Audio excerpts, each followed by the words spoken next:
The Great Hall of the Galactic Council stretched 3 kilometers in diameter, a monument to 12,000 years of peace. 47 species had built this civilization together, species that had learned to talk instead of fight, to negotiate instead of kill.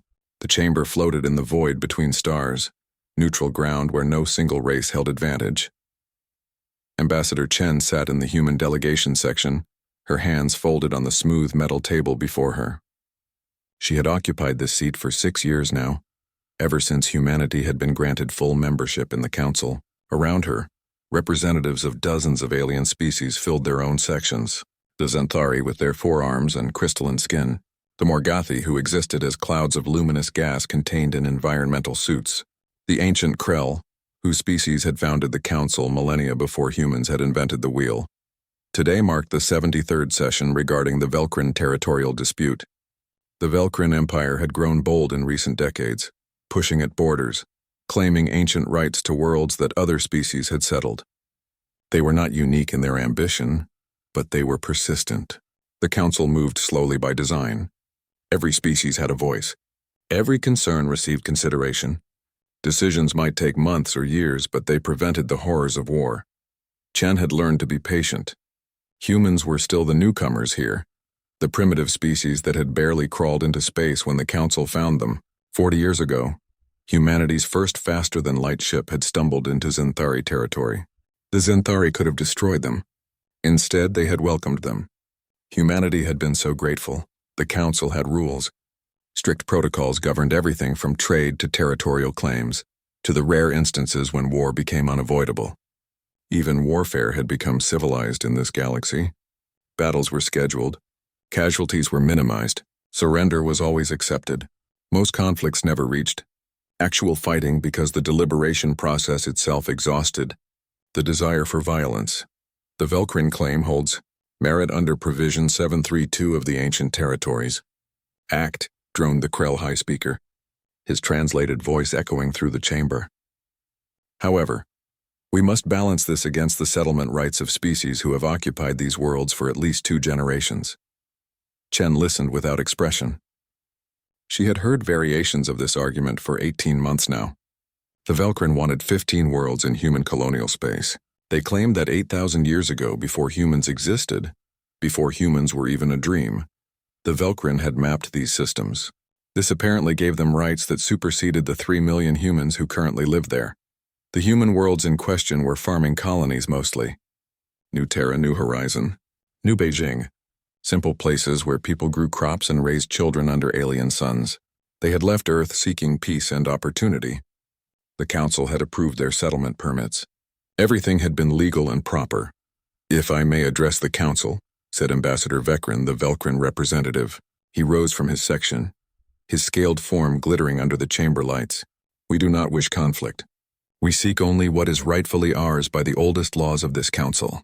Perhaps we can offer relocation assistance to the human colonists." Several council members nodded approvingly. This was the way. Compromise, discussion. No one needed to suffer. Chen said nothing. She had learned that humans spoke too quickly for the council, pushed too hard, showed too much emotion. Better to sit quietly and let the process unfold, no matter how frustrating. "We should form a subcommittee," suggested the Morgathi representative, her gaseous form swirling with colors that indicated thoughtful consideration. "A full study of historical claims versus settlement law.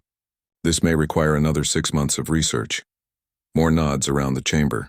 6 months seemed reasonable. Then the display screens throughout the chamber flickered to life. Ambassador Vekrin smiled, a predatory expression on his reptilian face. "Honored council members, I believe this new evidence will expedite our discussion." The screens showed a planet from orbit. New Terra. Chen recognized it immediately. Green continents, blue oceans. The first and largest human colony outside council core space. The view changed. Now it showed the surface. A small farming community. Human families working in fields. Children playing near modest homes. Then the Velkrin ships appeared in the sky. Chen's hands tightened on the table edge, but her face remained calm. The footage continued. Velkrin soldiers in battle armor descending from dropships. Humans running. Some tried to fight with farming tools and hunting rifles. The weapons were pathetically inadequate against military-grade armor. The soldiers cut them down without hesitation. Others tried to flee and were herded into groups. Chen watched as families were separated. She watched as a man who refused to board a transport ship was shot. She watched his daughter scream. "As you can see," Vekran said calmly, "we have begun asserting our historic claims. We are not unreasonable. We will allow the humans to relocate peacefully, but the worlds are ours."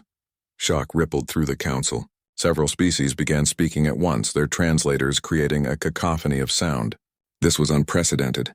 The Velkrin had acted without council approval, without waiting for the deliberation process to complete. Chen stood slowly. Every eye in the chamber turned to her. "I request a 72-hour recess," she said quietly. The Krell High Speaker's face showed confusion.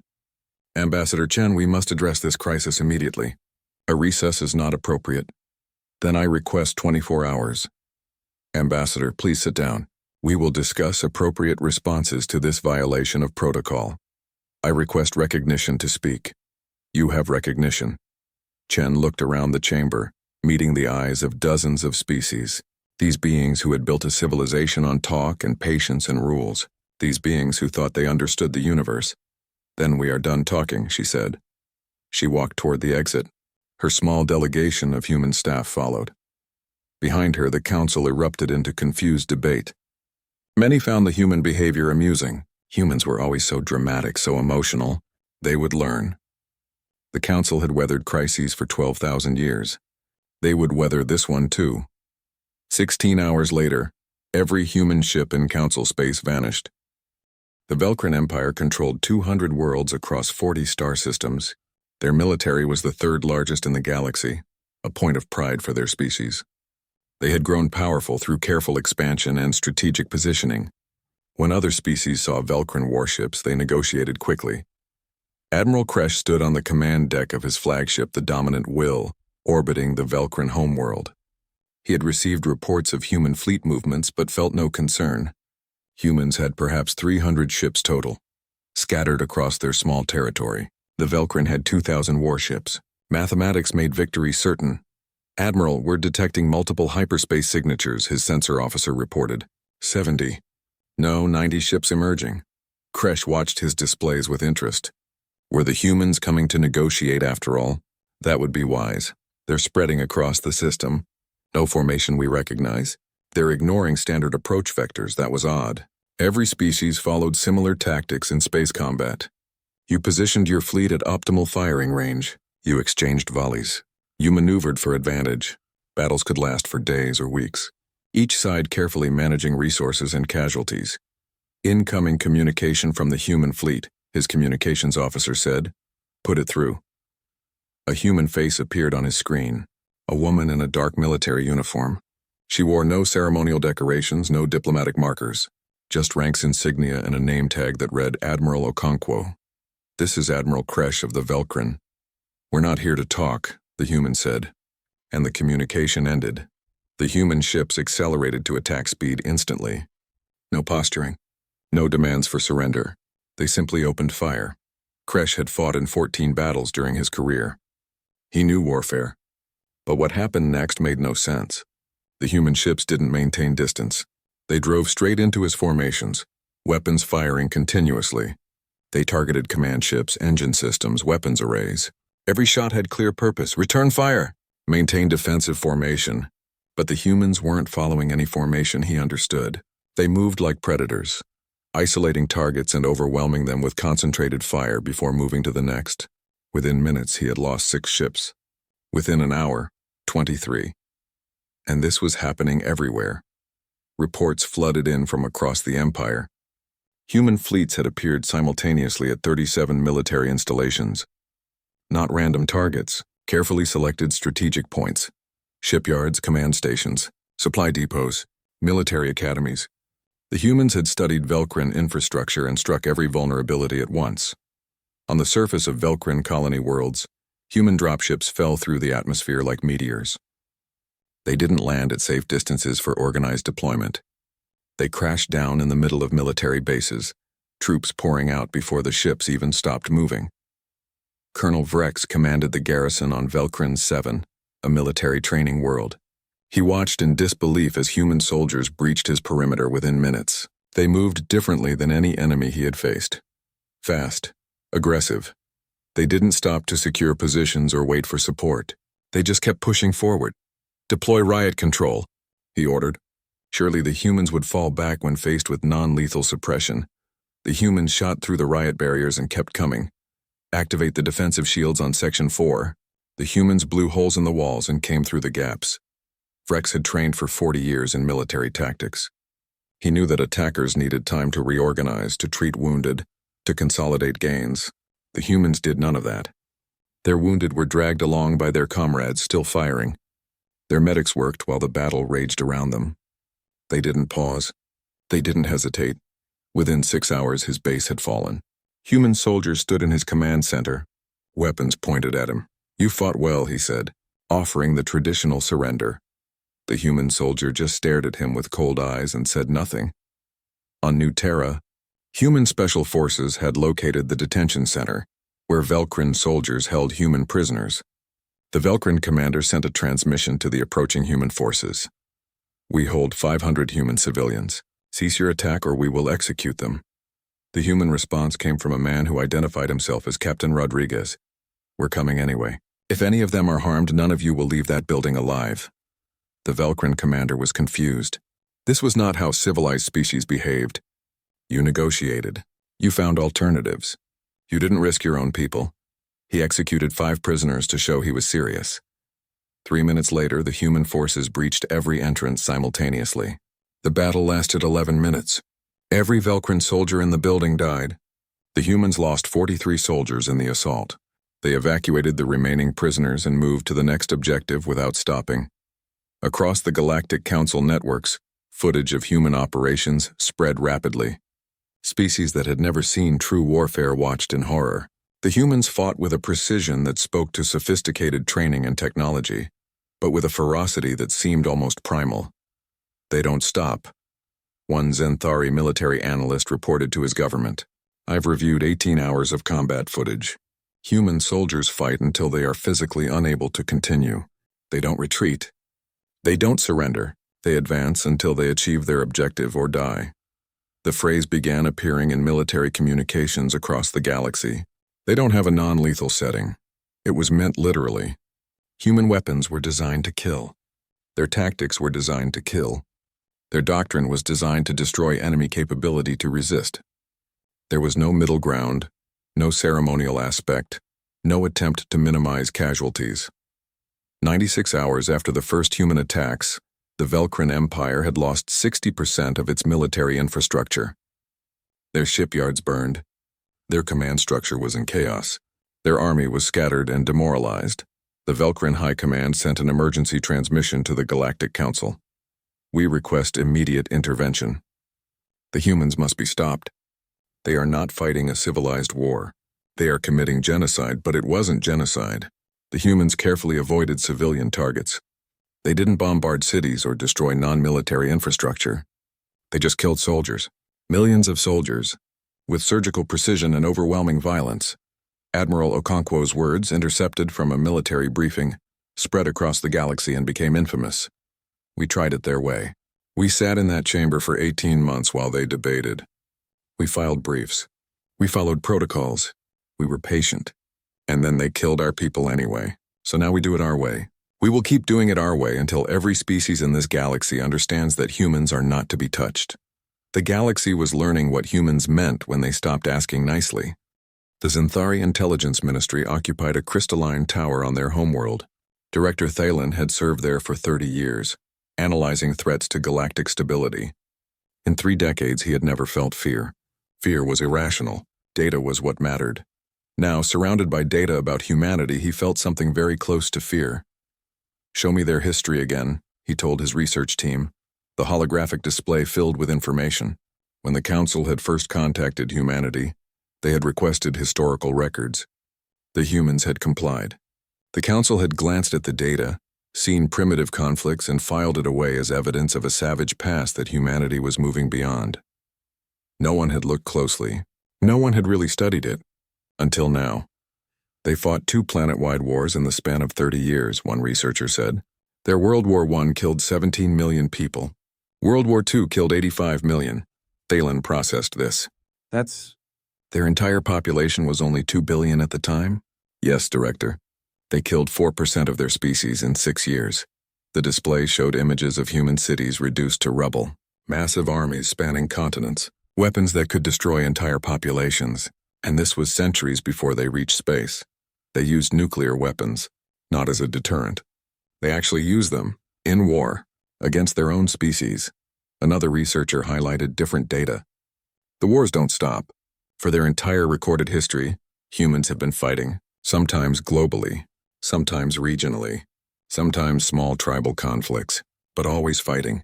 In the past 3,000 years, there have been fewer than 300 years where no significant human conflict was occurring somewhere on their planet. Thalen felt his crystalline structure resonate with distress. How did they not destroy themselves? We don't know, Director. Every other species in the Council has evolutionary markers that prevent this level of intraspecies conflict. The Krell have genetic cooperation imperatives. The Morgathi share a collective consciousness that makes killing their own feel like self-harm. We Xanthari have strong pack bonding that extends to our entire species. And humans? Humans have none of this. They're capable of empathy and cooperation, but it's not hardwired. It's a choice they make, which means they can choose not to. The implication settled over the room like a weight. Every other intelligent species in the galaxy had evolved cooperation strong enough to prevent self-extinction. It was a requirement for developing civilization. You either learned to work together or you died out. Humans had nearly killed themselves dozens of times and kept going. There's more, Director, another researcher said quietly. I've been analyzing human cultural output. Their entertainment, their literature. 60% of their fiction involves conflict, war, violence, survival scenarios. They tell stories about fighting aliens, fighting each other, fighting their own creations. Their children play war games. Many species have aggressive play, Thalen said.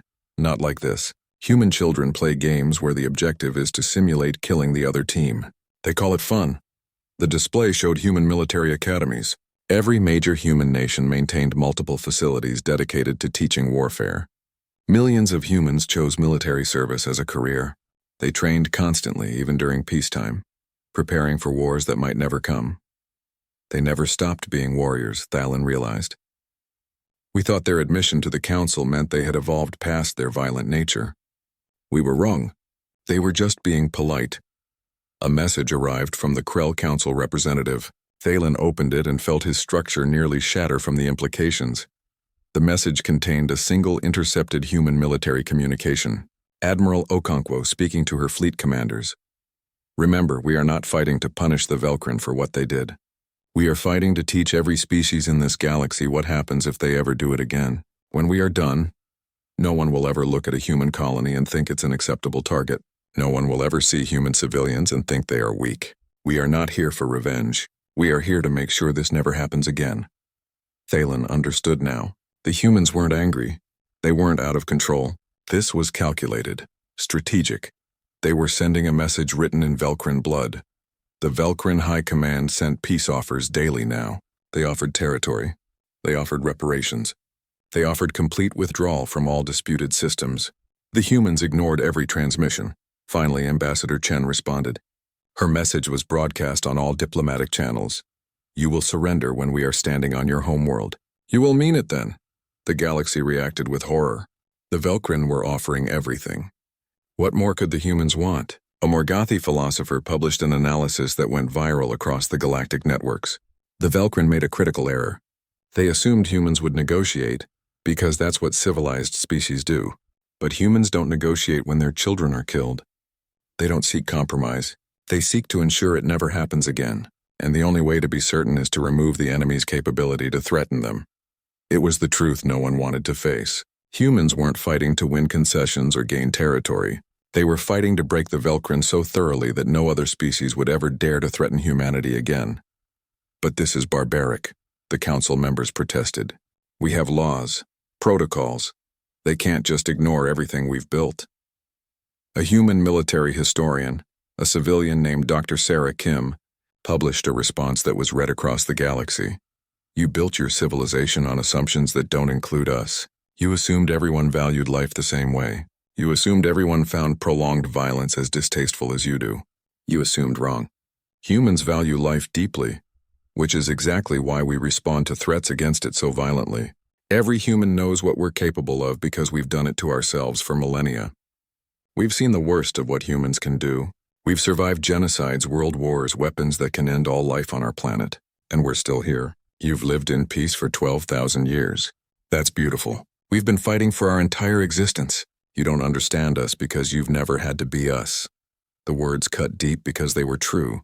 The council species had evolved past their violent stages so long ago that they had forgotten what survival really meant. They had the luxury of patience and deliberation because no one was trying to kill them. Humans remembered. Humans had never forgotten. Humans had spent 40 years sitting in council chambers, learning the rules, following protocols, trying to fit into galactic civilization, and all that time, they had been one trigger away from showing what they really were. The Velcrin had pulled that trigger. Now the galaxy was learning what happened when humans stopped pretending to be like everyone else. They were learning that the quiet species in the corner, the ones who asked few questions and followed the rules, were the most dangerous predators in the galaxy, because humans had been predators long before they reached the stars. They had just been polite enough to keep their claws retracted. Not anymore. The emergency session of the Galactic Council had been running for 6 days straight. Representatives from all 47 member species debated frantically. The humans had pushed 12 systems deep into Velcrin space. The Velcrin military was collapsing, and the humans showed no signs of stopping. "We must intervene," declared the Krell High Speaker. "The Council exists to prevent this exact scenario. Unlimited warfare. Species extinction. We cannot stand by," many agreed. The humans had made their point. They had demonstrated their military capability. Surely now was the time for negotiations and peace.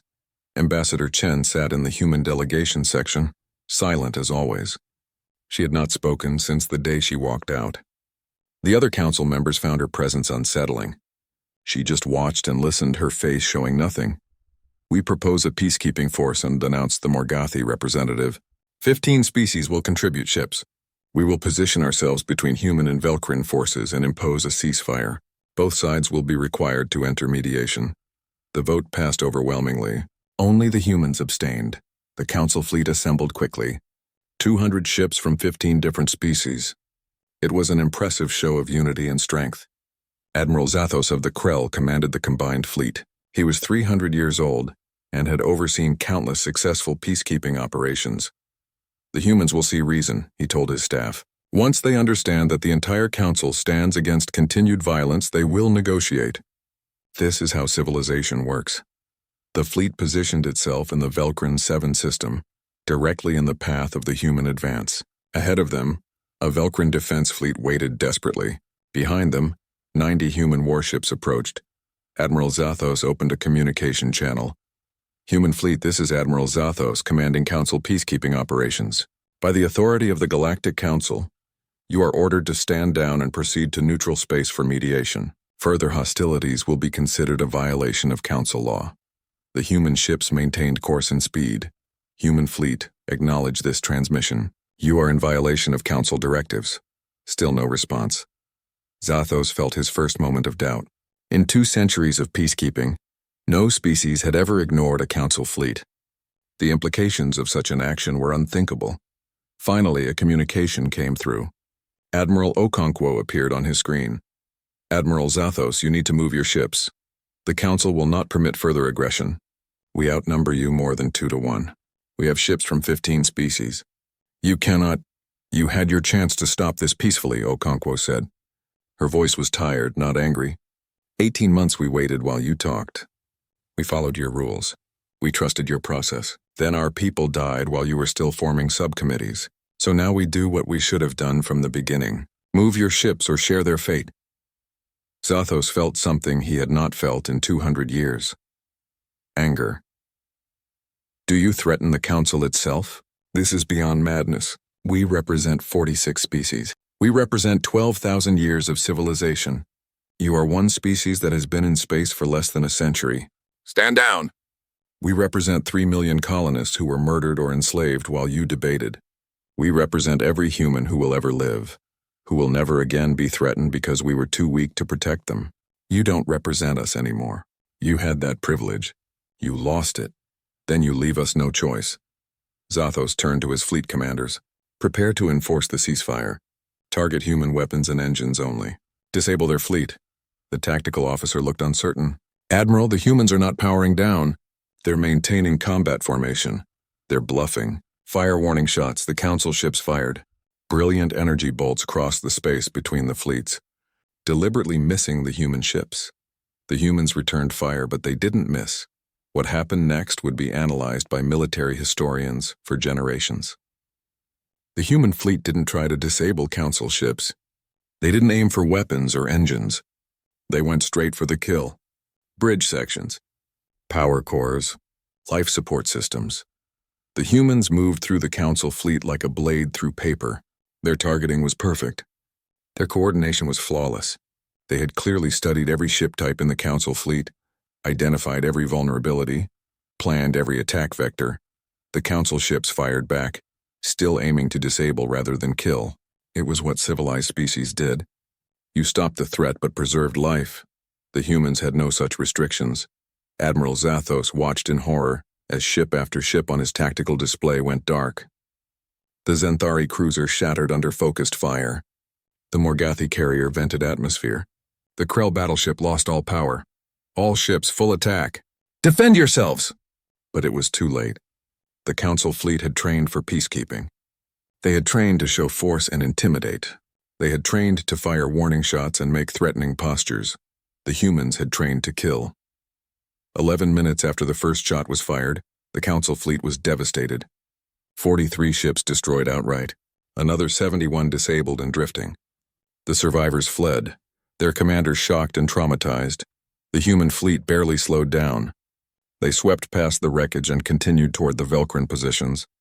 Admiral Zathos survived, his ship one of the few to escape. He transmitted an emergency message to the council. They are not a civilized military. They are predators. Nothing we did prepared us for this. They don't fight to win. They fight to kill. Send no more ships. I repeat, send no more ships. We cannot stop them. Across the galaxy, species that had considered themselves powerful suddenly realized how fragile their strength really was. The council fleet represented the combined military might of 15 advanced civilizations. The humans had destroyed it in 11 minutes. On the Velcrin homeworld, High Commander Velcor watched the reports flooding in. The human fleet was 3 days away now. 3 days until they reached the heart of the Velcrin Empire. He sent a message on all frequencies. To the human forces. We surrender. Completely, unconditionally. We will meet any demands. Please stop. The response came not from a military commander, but from Ambassador Chen. She had finally returned to the council chamber. Though now she stood at a podium addressing not just the council but the entire galaxy through live broadcast. The Velcrin Empire will be disarmed. Every weapon, every warship, every military installation. Dismantled or destroyed, all Velcrin military personnel will face trial for war crimes.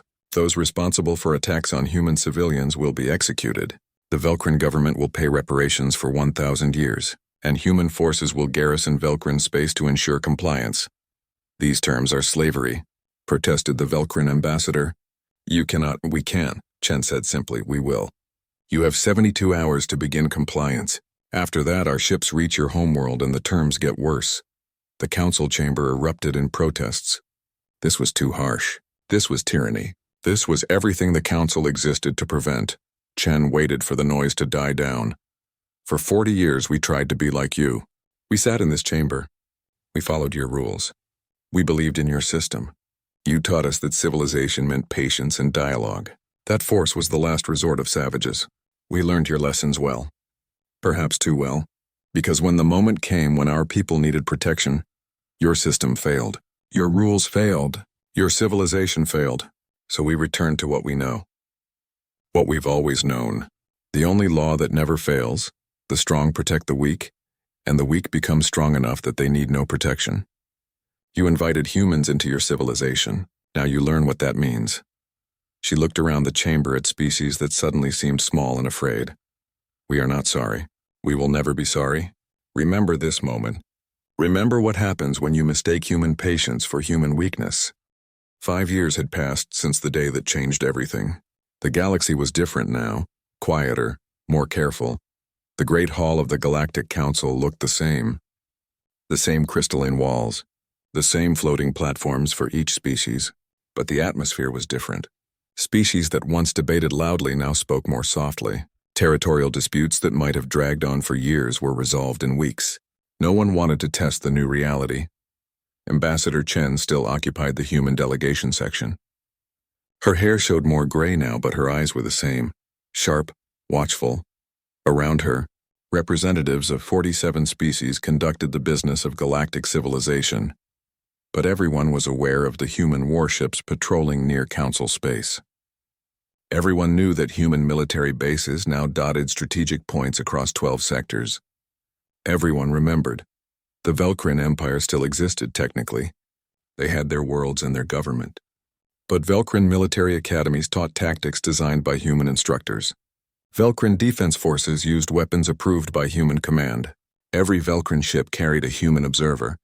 The Empire had teeth, but humans held the leash. It was not occupation.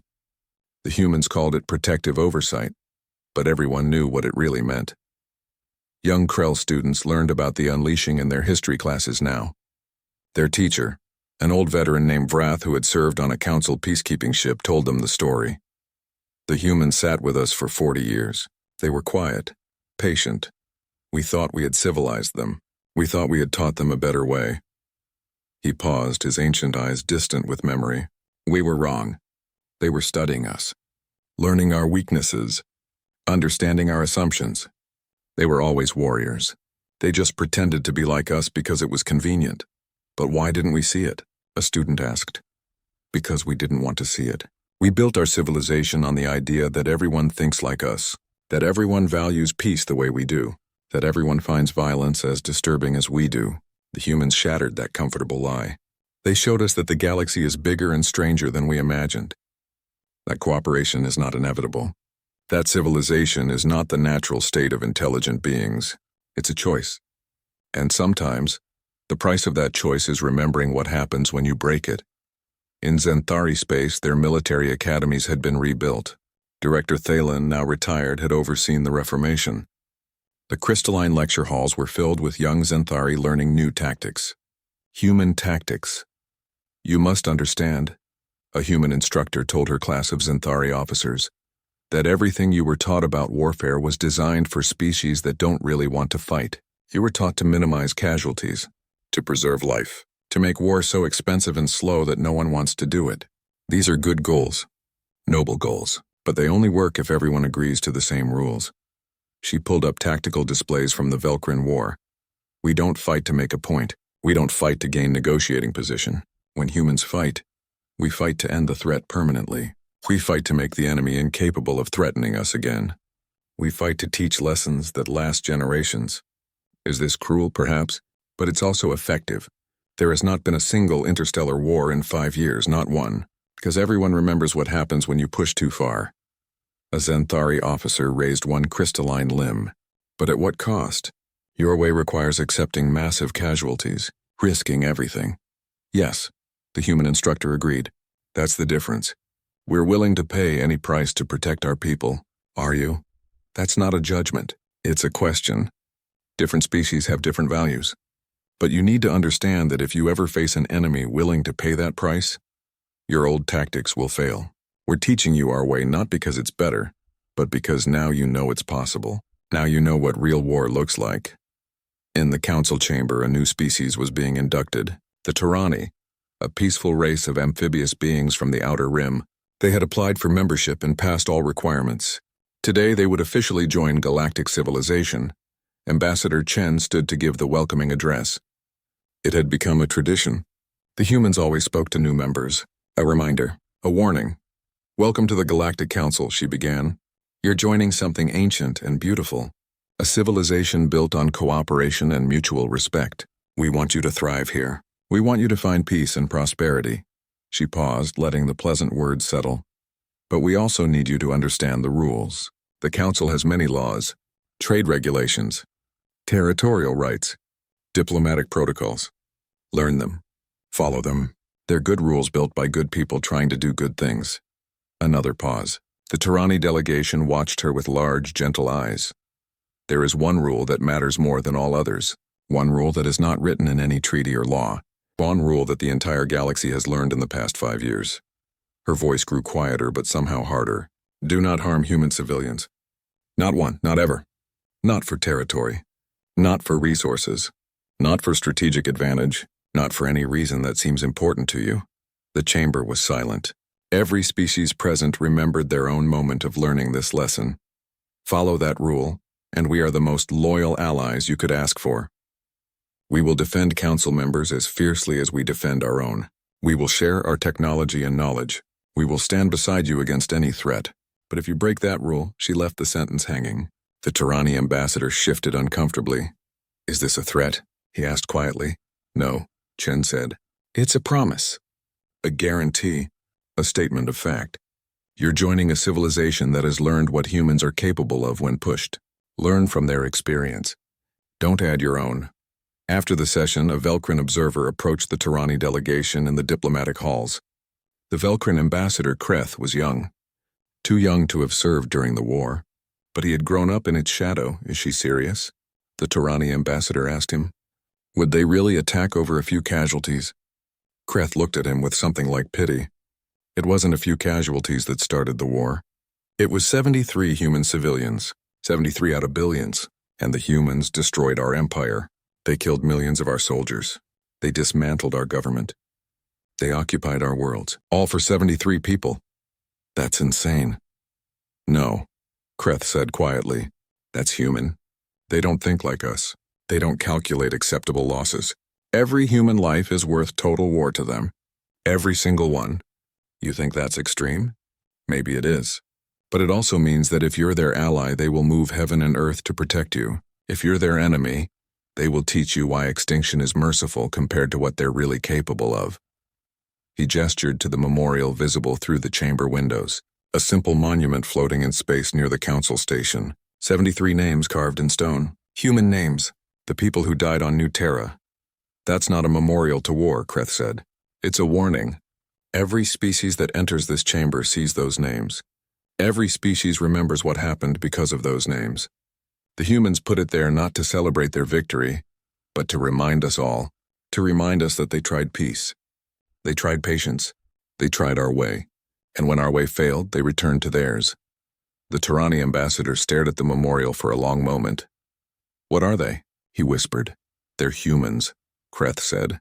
They're the species that survived 10,000 years of fighting themselves. They're the species that nearly destroyed their own world a dozen times and kept going. They're the species that learned to make peace not because they were weak, but because they knew exactly how terrible the alternative was. They're the reason the galaxy has been at peace for 5 years. They're the reason I still have a homeworld. And they're the reason you should never ever mistake patience for weakness. Across the galaxy on 1,000 worlds, parents told their children the story. Every species had their own version, but the core was always the same. The humans tried to be like us. For 40 years they tried. They sat in councils. They followed rules. They believed in our civilization.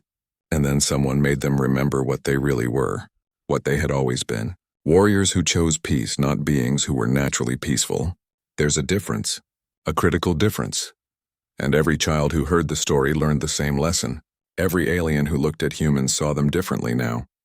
Not as primitive newcomers, not as junior members of galactic civilization, as the most dangerous species in the galaxy. The species that would burn down empires to protect a single child. The species that remembered what everyone else had forgotten. That peace is not the absence of the capacity for violence. Peace is the choice not to use it, and humans had shown the galaxy what happened when that choice was taken away from them. Every alien remembered the moment humans unleashed without warning. It was the moment the galaxy grew up and realized that civilization was more fragile than they had believed. That monsters could be polite. That patience could hide predators. It was the moment they learned to be afraid of the quiet species in the corner who asked so little and seemed so reasonable. Because now they knew what happened when you gave humans a reason to stop being reasonable. Now they all knew.